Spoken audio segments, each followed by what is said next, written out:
The courtroom, usually a place of dry, measured discourse, felt like a pressure cooker. Every eye was fixed on the center, where the implacable, mechanical weight of a large corporation was about to crash down onto one small, human figure. This was not a legal dispute. It was a confrontation between the cruel logic of the spreadsheet and the fragile truth of a life lived by unwavering principle. In the witness chair sat Elias Vance, 79, a man whose quiet dignity was a sharp, painful contrast to the accusation hanging over his head. He was a decorated Marine veteran, a Bronze Star recipient from a conflict long past, whose spine, though curved slightly by age, still held the rigidity of command. His sight had been stolen not by a foreign enemy, but by the slow, relentless progression of macular degeneration. He had faced enemy fire without blinking. Now, he couldn't see the paperwork that threatened to destroy his life. Beside him lay a polished mahogany cane, not just an aid, but a silent, beautiful testament to a life tragically curtailed, forcing him to navigate the world by sound, memory, and profound trust. Judge Marcus Thorne, a man known throughout the district for his surgical intellect and his deep-seated commitment to equity, adjusted the dark frame of his reading glasses. His posture on the bench was authoritative, yet the slight softening around his mouth signaled that he was already searching for the human story beneath the cold citations. He glanced down at the eviction filing, the numbers printed starkly black against white paper. 24 consecutive months of unpaid rent. Total outstanding balance, $60,200. It was a figure designed not just to bankrupt a man on a fixed income, but to psychologically flatten him. Mr. Vance, Judge Thorne began, his voice deep, measured, and carefully modulated to cut through the courtroom tension without raising the pitch. Do you recognize the address on this filing? The apartment in the Willow Creek complex. Elias Vance raised his head slowly, his eyes, clouded and unseeing, focused on a point just above the judge's head. Yes, Your Honor. That's my home. Been my home for 22 years. Since before my wife passed. It's the only place I have left. And do you accept the management's claim that you have not made a single rent payment in 24 months? A long silence settled, broken only by the continuous, indifferent hum of the air conditioning unit. It felt like the entire court was waiting for a confession of confusion or dementia. No, Your Honor. That's impossible, Elias said, his voice quiet but firm, carrying the deep, residual strength of command. I haven't missed a payment in 2 decades. I paid every month until my sight went completely 5 years ago. And even after that, my monthly rent withdrawal was set up through my Veterans Disability Fund and a secured, automated clearinghouse. It was foolproof. It's impossible that I owe one single penny. The courtroom froze. The claim was staggering. How could a man survive 2 years of escalating eviction proceedings without seeing a single piece of mail, a single notice, or a single red flag? The bureaucratic machine had been running unimpeded, yet the victim claimed total ignorance and absolute solvency. It defied both financial logic and common sense, a dark digital vacuum where a man's life savings should have been. Before we dive deeper into this shocking case of a 6-figure debt against a decorated, blind veteran, ask yourself, if you suddenly lost your ability to read, how long would it take before the world's paperwork, the invisible contracts and automated defaults, consumed your life entirely? Keep watching Case Closed, where we peel back the layers of paper to find the truth, no matter the consequences. The real enemy here is not a simple ledger error. It is something far colder, far more calculating, and entirely unseen. Judge Thorne turned his attention to the opposing table.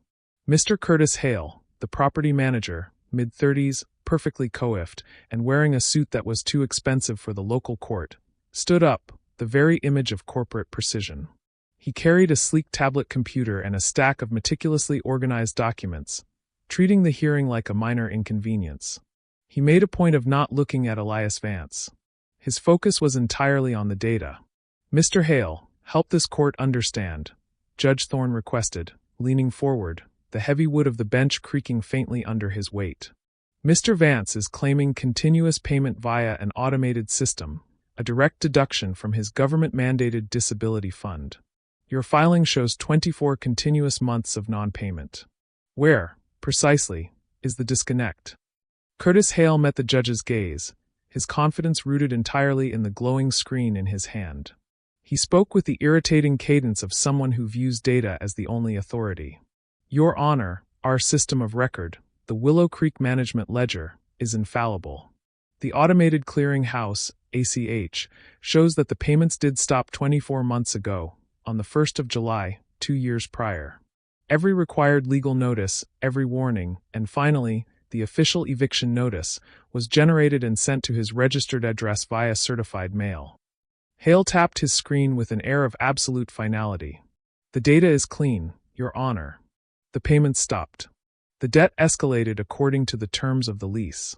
The system flagged the violation. The lease was violated. There is no margin for error in the digital ledger. Mr. Hale, Judge Thorne asked, his tone carefully neutral, inviting the manager to recognize the absurdity of the situation.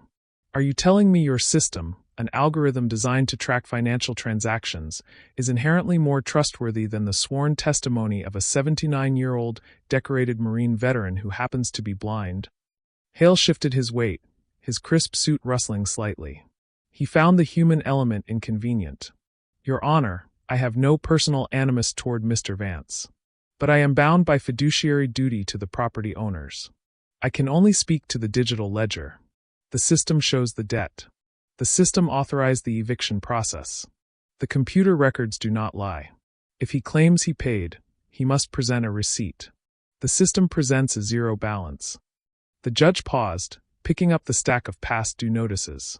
He flipped through the official envelopes, addressed in bold, standard typeface. Mr. Vance, when did you officially lose your remaining sight to diabetic retinopathy? 1998, Your Honor. I was in my early 50s. I relied on my late wife for the first few years, managing all the physical mail.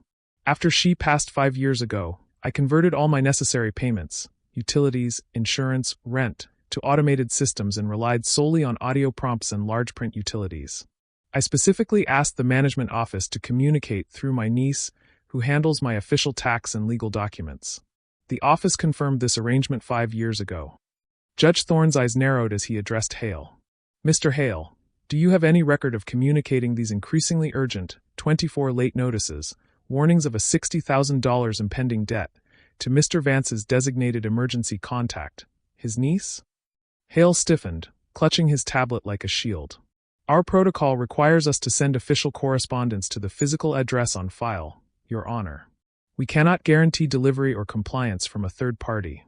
We follow the lease stipulations to the letter. We have to trust the system's formal process. Your system, Judge Thorne countered, his voice gaining an undeniable edge that filled the silence in the room, says a blind man, relying entirely on automation, suddenly, without warning, chose to default on his lease after 20 years of perfect tenancy. A man whose entire life is reliant on fixed, predictable input, chose chaos. That's what your system says. Your records show an impossibility compounded by negligence, Mr. Hale.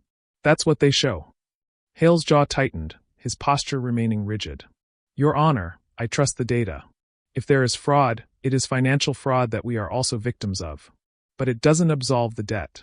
The property management company has been financially impacted by this outstanding balance. Respectfully, Your Honor, the debt is still owed, and the eviction must proceed. The sheer coldness of his response, placing profit above human life, sent a visible wave of unease through the gallery. Before Judge Thorne could respond to the manager's implacable stance, a soft cough broke the mounting legal tension. A woman stood up in the gallery, mid-40s, wearing practical clothes, a nurse's watch on her wrist, and a kind, worried expression. Your Honor, may I speak? She asked, her voice clear despite her nervousness, carrying the gentle conviction of someone accustomed to advocating for the weak. Bailiff Ramirez, a towering figure of stern professionalism, stepped forward. State your name for the record. My name is Eleanor Soto. I am Mr. Vance's neighbor, a registered nurse, and the volunteer coordinator for the Willow Creek residents. I've known Elias for 12 years. Judge Thorne, recognizing a voice of genuine concern, gestured for her to approach. Eleanor walked to the stand, her eyes immediately going to Elias Vance's still, dignified figure. Your Honor, Elias is a valuable part of our community. He is blind. He does not use email, and he can't read print mail. He relies on me to check his mailbox for anything important once a week. I sort out the junk, read the prescription labels, and confirm his automated utility bills have gone through. He trusted me with the integrity of his external world. Miss Soto, the management claims to have sent 24 months of late notices. Did you find any of those notices in his mailbox? Eleanor took a breath, her voice shaking slightly with contained anger, but her gaze was steady as she addressed the court.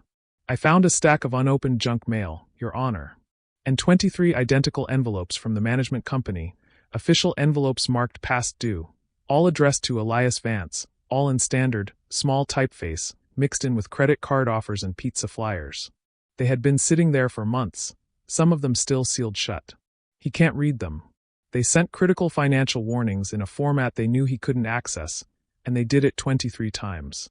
She detailed the moment of discovery.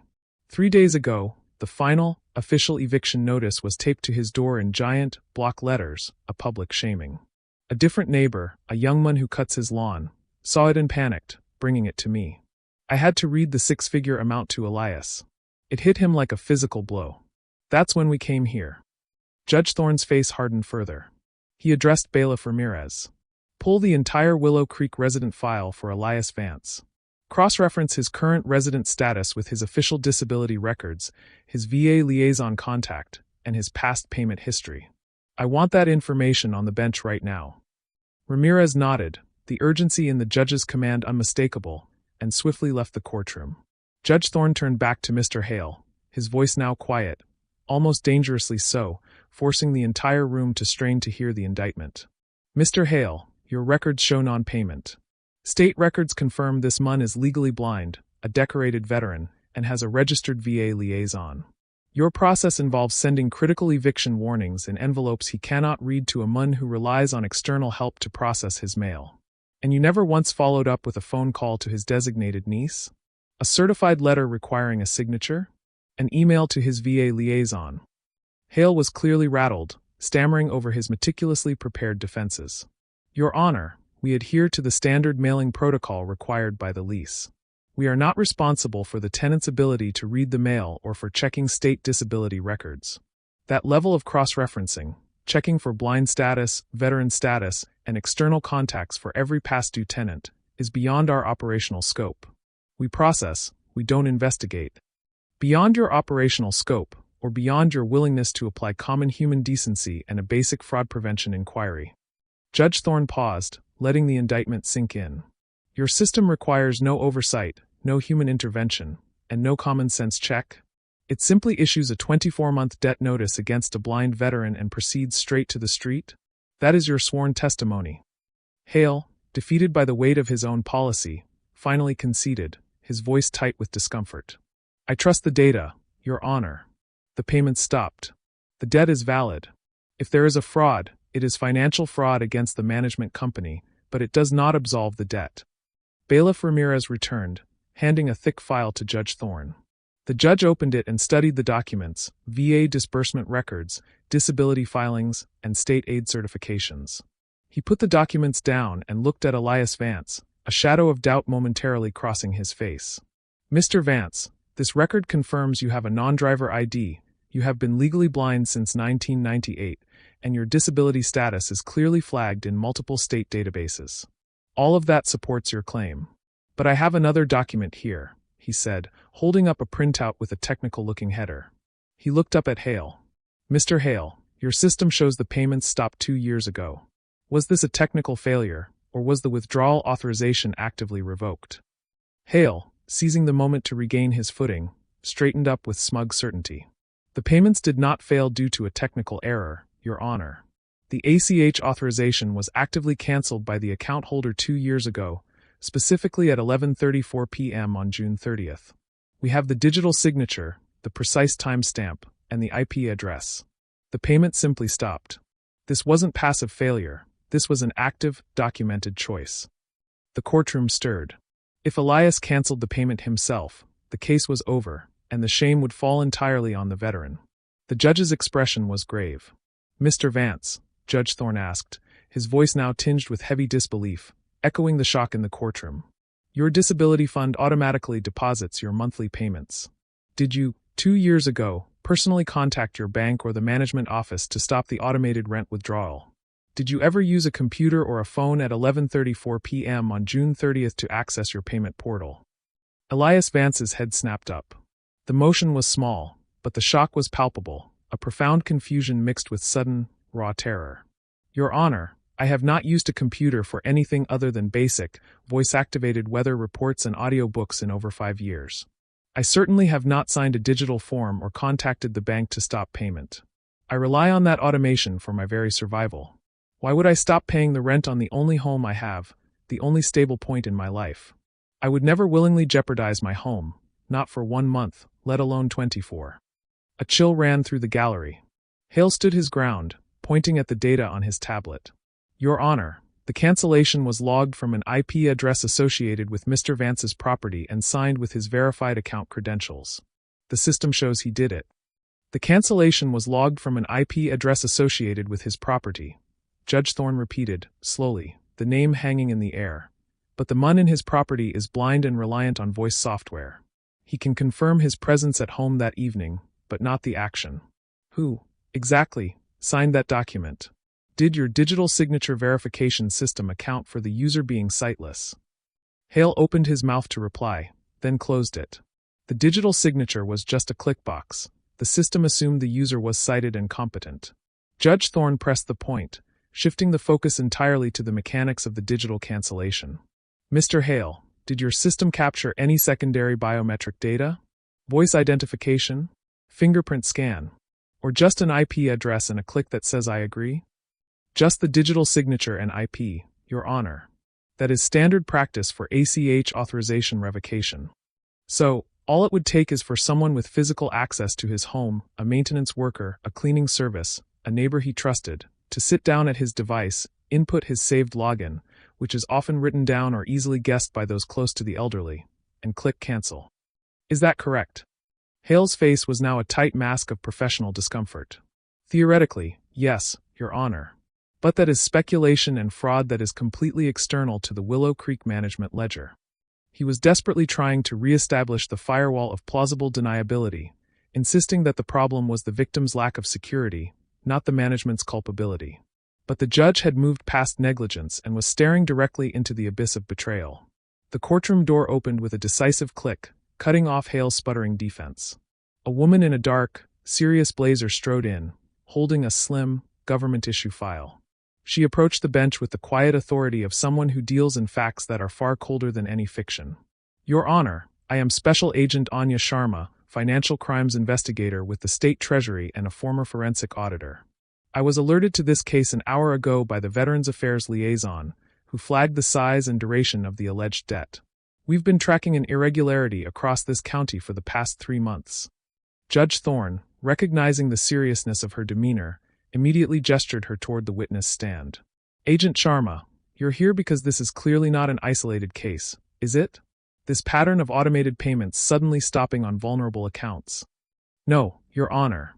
It's the first time one has made it to an eviction hearing, which speaks to the terrifying silence of the others.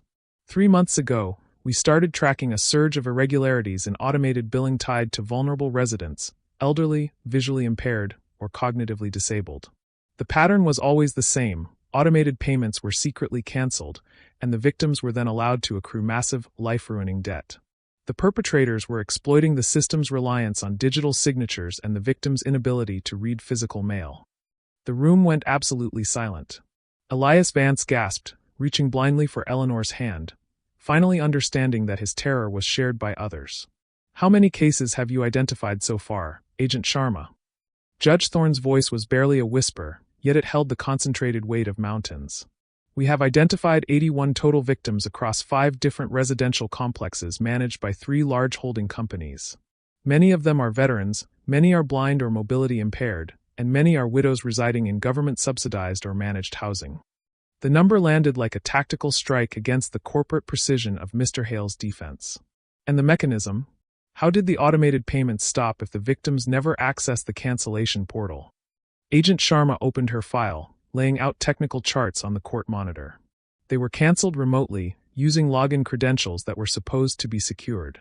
We traced the specific proprietary software used to execute the cancellation, a system only accessible by management-level personnel who have direct oversight of the rent ledger. We then traced the specific, repeated IP addresses that initiated the cancellations over the 24-month period. And where did those addresses lead, Agent? Agent Sharma looked directly at the property manager, Curtis Hale, who had frozen solid, his face now a sickly gray. They led to a fixed-address server located in the back office of the Willow Creek Management Complex, Your Honor.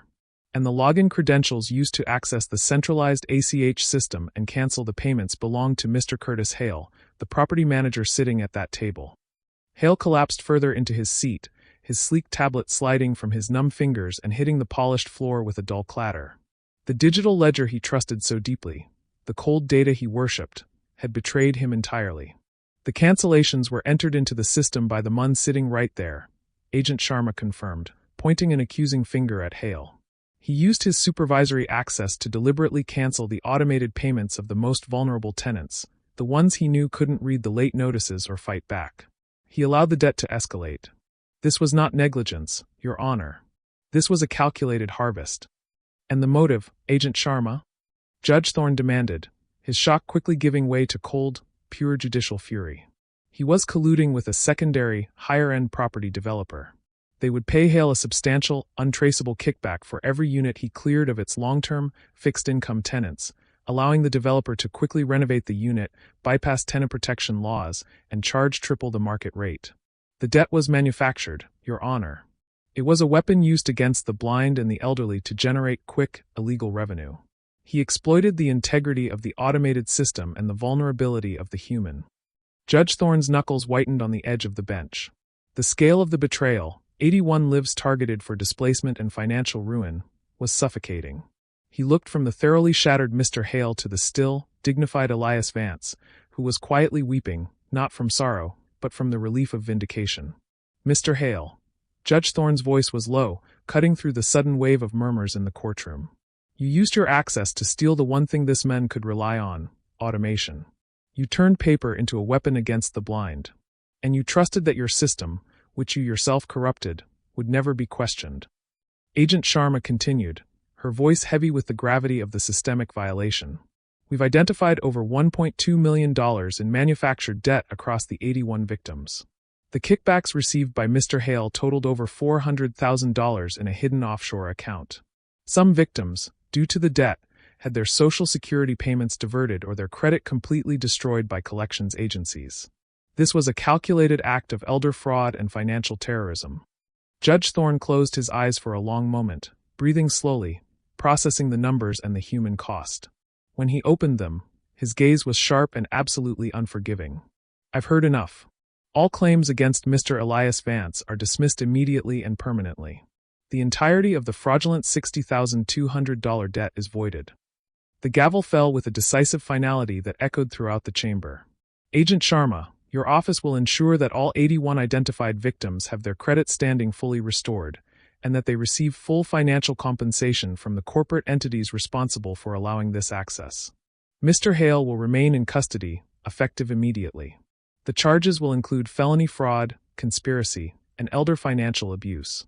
The Attorney General will be notified that this court expects the maximum possible sentence to serve as a deterrent against this despicable form of systemic preying. He turned to Elias Vance. Mr. Vance, you are free to go. The debt is zero. The shame is on the system that allowed this to happen. Elias Vance, hands trembling, reached for his neighbor, Eleanor, gratitude overwhelming his composure. Thank you, Your Honor. Thank you. Don't thank me, Mr. Vance, Judge Thorne replied, his eyes going to Eleanor Soto. Thank Miss Soto. She cared enough to read your mail. Judge Thorne then made his final, critical ruling, directed at the cameras recording the proceeding for public record. This case demands more than a criminal sentence. I am issuing an immediate, binding judicial recommendation to the State Housing Authority and the Department of Veterans Affairs. All automated billing systems for elderly or disabled residents must mandate a live, quarterly, voice-verified check-in. Automation without accountability is not efficiency, it is a gateway to negligence. The aftermath was not instantaneous relief, but a slow, methodical process of reconstruction. The gavel's sound marked the end of the legal battle but the start of the war against the hidden effects of the fraud. Curtis Hale was taken into custody on the spot. His face, once the picture of polished corporate confidence, was now smeared with the realization of his downfall. The tablet, the symbol of his authority, lay abandoned on the courtroom floor, its screen blank. The news of the widespread fraud hit the community like a moral earthquake. The local media, initially focused on the eviction, quickly pivoted to the state treasury investigation. Agent Sharma became the face of the cleanup, working tirelessly with the VA liaison and credit bureaus to undo the damage. The legal fallout extended far beyond Hale. The property development firm he was colluding with faced massive civil lawsuits, and the Willow Creek Management Company was forced to undergo a full external audit and pay substantial fines for failing to monitor their employees' access. The core tenet of their defense, "We trust the system," was now their fatal liability. For Elias Vance, the initial relief gave way to the complex trauma of betrayal. The knowledge that the man he had seen occasionally in the office, the crisp, professional manager, was actively working to ruin him, was a heavy burden. But his community rallied. Eleanor Soto became the unofficial leader of the victim support group. She and other compassionate neighbors organized weekly meetings, helping the victims fill out restitution paperwork and, most importantly, re-establish trust. Judge Thorne, true to his word, ensured that his judicial recommendations became political ammunition. The entire transcript of the hearing was published verbatim. The stark reality of the blind veteran owing $60,200 became a rallying cry. Within 6 months, new legislation, dubbed the Elias Vance Integrity Act, was introduced.